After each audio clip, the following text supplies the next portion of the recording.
నమస్తే, welcome to ATV.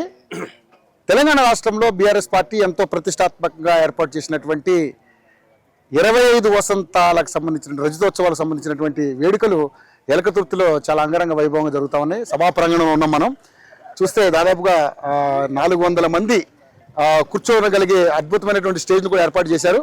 అదేవిధంగా చుట్టూ దాదాపుగా 10 లక్షల మంది కూర్చునే విధంగా కూడా మొత్తం సభా ప్రాంగణం అంతా డిజైన్ చేయబడ్డది. రేపు సాయంత్రం 5 గంటలకు సభ స్టార్ట్ అవుతుంది. కేసీఆర్ గారు మాట్లాడి మరి వారు ఏం మాట్లాడతారనేది చాలా మంది ఈగర్గా వెయిట్ చేస్తూ ఉన్నారు. మనతో పాటు సీనియర్ నాయకులు కర్నె ప్రభాకర్ గారు ఉన్నారు. ప్రభాకర్ గారు మాట్లాడదాం. మరి ఆయన ఏం సమాధానం చెప్తారు, ఈ సభ గురించి ఏం చెప్తారో ఆయన మాట్లాడదాం. సార్ నమస్తే. ఎలా ఉంది సార్ పరిస్థితి? అంటే ఎందుకంటే సభ చాలా ఎంతో ప్రతిష్టాత్మకంగా తీసుకుంది బీఆర్ఎస్ పార్టీ. కానీ చాలా మంది ఏమంటున్నారంటే ఇది బీఆర్ఎస్ కు జరుగుతున్నటువంటి రజతోత్సవాలా లేకపోతే టీఆర్ఎస్ కు జరుగుతున్నటువంటి రజతోత్సవాలు కొంచెం వ్యంగ్యంగా మాట్లాడుతూ ఉన్నారు. సో మీలాంటి విజ్ఞులు, మీలాంటి తెలివితేటలు కలిగిన వాళ్ళు నాయకులే వాళ్ళు సమాధానం చెప్పాలి. ఏం సమాధానం చెప్తారు? అంటే టీఆర్ఎస్ పార్టీకి ఆనాడు కేసీఆర్ గారి నాయకుడే, ఆనాడు గులాబ్ జెండాని, ఆనాడు ఎసెన్స్ తెలంగాణని, ఇవాళ కూడా కేసీఆర్ గారి అధ్యక్షులు, కేసీఆర్ గారే గులాబ్ జెండాని ముందుకు మోస్తా ఉన్నారు, ఎసెన్స్ కూడా తెలంగాణనే. కాబట్టి ఇంకా పెద్దగా ఒకటే ఒక అంశం ఇవాళ తెలంగాణ వ్యాప్తంగా ప్రజల డిమాండ్ కావచ్చు, భారతదేశం వ్యాప్తంగా జాతీయ పార్టీల ఆలోచన విధానం ఎట్లున్నది, ఇవాళ దక్షిణాది పట్ల జాతీయ పార్టీల విధానం ఎట్లుంది అని అనుకున్నప్పుడు తప్పకుండా తెలంగాణ నుంచి వెళ్ళి సరిహద్దులు దాటాలని ప్రజల నుంచి వచ్చిన డిమాండ్. కాబట్టి అది అక్షరం మాత్రమే మారింది తప్ప మా కోర్ ఐడియాలజీ ఎక్కడ మారలేదు. కాబట్టి డెఫినెట్ గా టీఆర్ఎస్ కొనసాగింపుగా ఉన్నటువంటి బీఆర్ఎస్, దాంట్లో ఏం పెద్ద కన్ఫ్యూజన్ ఏం లేదు.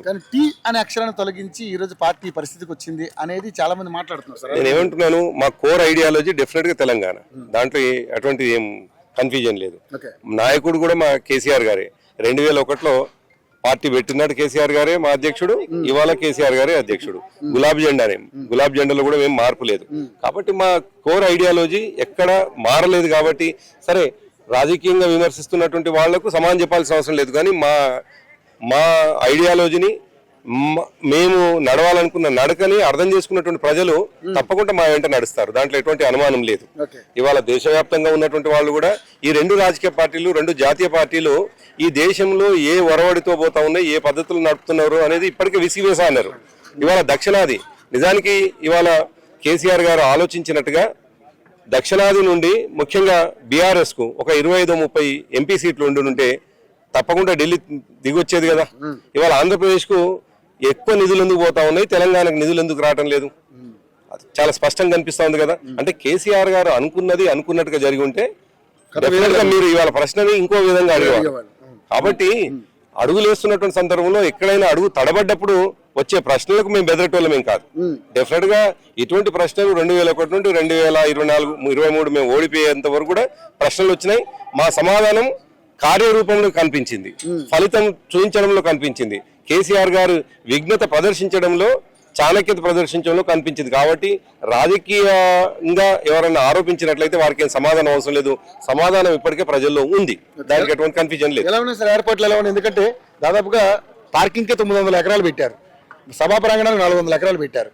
500 నుంచి 400 మంది, 400 నుంచి 500 మంది కూర్చునే స్టేజ్ ఏర్పాటు చేశారు. కళాకారులకు అంతా కూడా చాలా అద్భుతమైనటువంటి ఏర్పాటు కనపడుతున్నాయి. సో మరి జనం అంత వచ్చే అవకాశం ఉందంటారు? అంటే ఇవాళ ప్రతి గ్రామంకి వెళ్ళి కూడా ఇంకా మాకు వెహికల్ సరిపోవటం లేదని, ఇప్పటికే చాలా రకాలుగా వెహికల్ సరిపోవట్లేదని చెప్పేసి అంటారు. డెఫినెట్ గా తెలంగాణ వ్యాప్తంగా ఉన్నటువంటి 13,000 పైచీలకు ప్రతి గ్రామంకి వెళ్ళి కూడా రావడానికి ఇవాళ ప్రజలు సిద్ధంగా ఉన్నారు. ప్రజలు చాలా ఉత్సాహంగా ఉన్నారు. దానికి తోడు ఏంటంటే కళ్ళ ముందు జరుగుతున్నటువంటి నష్టము, కళ్ళ ముందు అన్యాయం జరుగుతున్నటువంటి సందర్భంలో మేము పోగొట్టుకున్నటువంటి కేసీఆర్ గారిని మళ్ళీ ఇక్కడ చూడవచ్చు, మేము కేసీఆర్ గారిని పోగొట్టుకున్నాము అనేటువంటి బాధ ఉన్నది ఇవాళ తెలంగాణ ప్రజలకి. మా పార్టీ కార్యకర్తలే కాదు, ఇవాళ తెలంగాణలో ఉన్నటువంటి సామాన్యుడు కూడా కేసీఆర్ గారిని చూడాలని, ఎటువంటి రాజకీయంగా లేనటువంటి వాళ్ళు కూడా ఇవాళ కేసీఆర్ గారిని చూడాలనేటువంటిది. నాకు బహుశా మీరు అంటున్నటువంటి ఈ గ్రౌండ్ ఏం సరిపోదు. మేము గతంలో ఇటువంటి సభలు వరంగల్లో గతంలో మేము ప్రకాష్ పేటలో చేసినాం, దాదాపు 20 లక్షల పైచీలకు. ఇది దాదాపు మేము అనుకున్నది 10 లక్షలే. కాబట్టి 10 లక్షలు అనేటువంటిది టీఆర్ఎస్ పార్టీ నిర్వహించినటువంటి సభలకు చాలా చిన్న సంఖ్యనే. తెలంగాణ ప్రజల యొక్క ఆశీస్సులు కేసీఆర్ గారికి ఉన్నటువంటి సందర్భంలో డెఫినెట్ గా తెలంగాణ రాష్ట్ర సమితి ఇవాళ భారత రాష్ట్ర సమితిగా మారినటువంటి సందర్భంలో దేశంలో ఉన్నటువంటి మిగతా ప్రాంతాలకు సంబంధించినటువంటి వాళ్ళు కూడా కేసీఆర్ గారి పట్ల అభిమానంగా ఉన్నటువంటి వాళ్ళు. అయితే తెలంగాణలో ఉన్నటువంటి వాళ్ళు ఆయన చేసినటువంటి అభివృద్ధిలో భాగమైనటువంటి వాళ్ళు, పంచుకున్నటువంటి వాళ్ళు ఆయనకు సహకారంగా నిలబడడానికి ఈ సభకు రావడానికి వెనుక గోరు. కాబట్టి డెఫినెట్గా మేము అనుకున్నటువంటి లక్ష్యం వైపు తెలంగాణ ముఖ్యంగా ప్రజలందరూ కూడా వస్తారు. ఈ సభ పూర్తిగా విజయవంతం అవుతుంది, ఎటువంటి అనుమానం లేదు. కేసీఆర్ గారు ఇక నుంచి అయినా ప్రజల్లోకి వచ్చే అవకాశం ఉందంటారా? ఇప్పుడు ప్రతిరోజు కేసీఆర్ గారు ప్రజల్ని ఉన్నారు. ఆయన ముట్టుకున్న ప్రతి ఆకులో తెలంగాణ ప్రజల్ని చూస్తారు. నేను అదే అంటున్నాను, ఆయన ముట్టుకునే ప్రతి ఆకులో తెలంగాణ ప్రజల్ని చూస్తారు. ఆయన చూసే ఆయన నడిచే ప్రతి నడవడికలో తెలంగాణ ఆయనకు మేల్కున్న, అంటే కనురెప్ప ఓపెన్ ఉన్న ప్రతి నిమిషం కూడా ఆయన తెలంగాణ ప్రజల కోసం ఆలోచించే వ్యక్తి కేసీఆర్ గారు. ఇవాళ సూటు బూటు వేసుకొని ఉపన్యాసం ఇచ్చేంత వరకు మాత్రమే పరిమితమైనటువంటి రాజకీయ నాయకులు కేవలం రాజకీయ ఉపన్యాసాలు కంప్లీట్ చేసి ఇంట్లో జల్సాలు చేసుకుంటారు. కానీ కేసీఆర్ గారు రాజకీయ ఉపన్యాసం ఇవ్వకపోవచ్చు, కానీ ఆలోచన ప్రతి నిమిషము తెలంగాణ ప్రజల కోసమే ఉంటుంది. కాబట్టి ఆయన ప్రతి అణువు పొద్దున్న నుంచి సాయంకాలం వరకు ఆయన ఏ ప్లేస్లు ఉండని, ఆయన వ్యవసాయ క్షేత్రంలో ఉంటాడా, లేదు హైదరాబాద్ నందినగర్లు ఉంటారా, లేకపోతే ఢిల్లీలో ఉంటాడా, కానీ ఆయన ఆలోచన తెలంగాణ ప్రజలు, ఆయన అభివృద్ధి తెలంగాణ కోసం ఆలోచించడం. కాబట్టి కేసీఆర్ గారు ఎక్కడో ఉంటారో అనేటువంటిది ఏదైతే ఆరోపణ ఉంటుందో ఆ ఆరోపణ ఎప్పుడో సేల్ అయినటువంటి ఆరోపణ, అది ప్రజల్లో బలంగా ఉన్నటువంటి ఆరోపణ కానే కాదు. ప్రజలు నవ్వుకుంటారు ఆ ఆరోపణ ఎవరైనా చేసినా కానీ. కేసీఆర్ గారిని ఫామ్ హౌస్లు ఉంటారట, వ్యవసాయ, అసలు అది ఎప్పుడో సేల్ అయిపోయినటువంటి అంశం.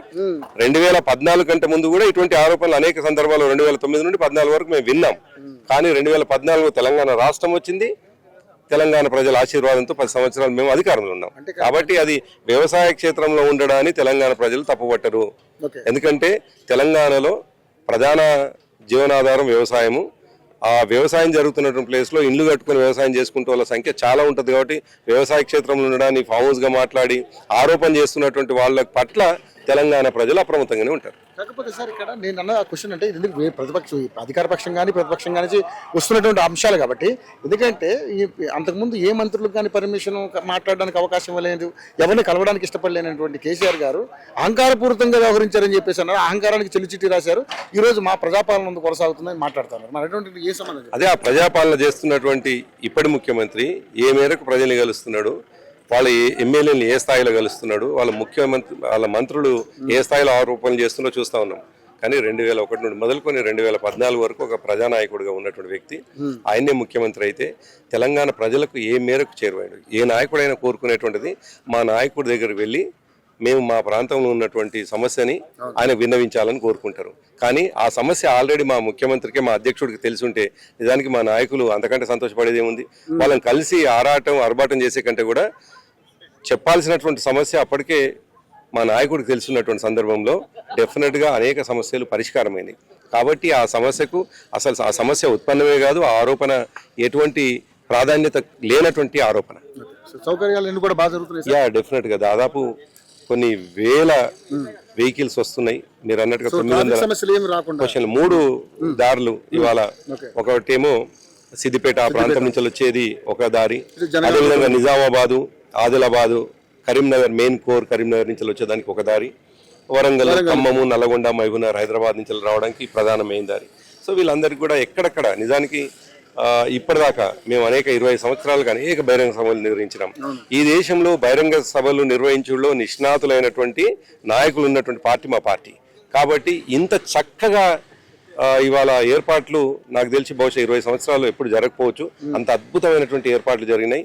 వచ్చే ప్రతి కార్యకర్త ఇక్కడ చేరుకొని మళ్ళీ రిటర్న్ పోయేంత వరకు కూడా ఎటువంటి ఇబ్బందులు జరగకుండా చూసుకుంటున్నటువంటి ఏర్పాట్లు జరిగినాయి. కాబట్టి ఎటువంటి వాలంటీర్స్, వేదిక, బారికేడింగ్, మధ్యాహ్నం చల్ల మజ్జిగ కానీ మంచినీళ్ళు కానీ ఏది ఇబ్బంది కాకుండా చాలా చక్కటి ఏర్పాట్లు జరిగినాయి. డెఫినెట్గా ఈ సభ చరిత్రలో మిగిలిపోయే సభ. మేము కోరుకున్నటువంటి కదా 25 సంవత్సరాలు పూర్తి చేసుకోవడం. ఒక ప్రాంతీయ పార్టీ అసలు ఆవిర్భవించడమే అనేక అనుమానాల మధ్య ఆవిర్భవిస్తుంది. సహజంగా ప్రాంతీయ పార్టీ పుట్టడం అనేటువంటి దాన్ని ప్రశ్నగా మిగులుతుంది. అసలు పుట్టడము ఈ దేశంలోనే అతి తక్కువ పార్టీల్లో ఒక లక్ష్యంతో పార్టీ ఏర్పాటై లక్ష్యాన్ని ముద్దాడి చివరికి ఆ లక్ష్యం కొనసాగింపుగా అధికారంలో ఉన్నటువంటి ఏకైక పార్టీ టీఆర్ఎస్ పార్టీ, వాళ్ళది బీఆర్ఎస్ పార్టీ. మరి అటువంటి సందర్భంలో డెఫినెట్గా మేము 25 సంవత్సరాల రజతోత్సవం చేసుకుంటున్నాం అనేది డెఫినెట్గా ఈ దేశంలో ఒక ప్రత్యేకమైనటువంటి ఒక ప్రాంతీయ పార్టీగా చెప్పుకోవచ్చు బీఆర్ఎస్ పార్టీ. తప్పకుండా మరి 25 సంవత్సరాల తర్వాత 20 సంవత్సరాల తర్వాత చేసుకుంటున్న సందర్భం కాబట్టి డెఫినెట్ గా మా వాళ్ళకి అందరు కూడా మా ఇంట్లో జరుగుతున్నటువంటి పండగ మా సొంత పండగ అనేటువంటి ఒక భావన ప్రజల్లో ఉన్నది. మా ఇంట్లో ఎటువంటి వాతావరణం ఉంటే ఈ దానికి రావాలనేటువంటిది ఏదైతుందో డెఫినెట్ గా ప్రతి ఒక్కరు చాలా ఉత్సాహంగా ఈ సభకు కదులుతా ఉన్నారు. Thank you sir, thank you so much.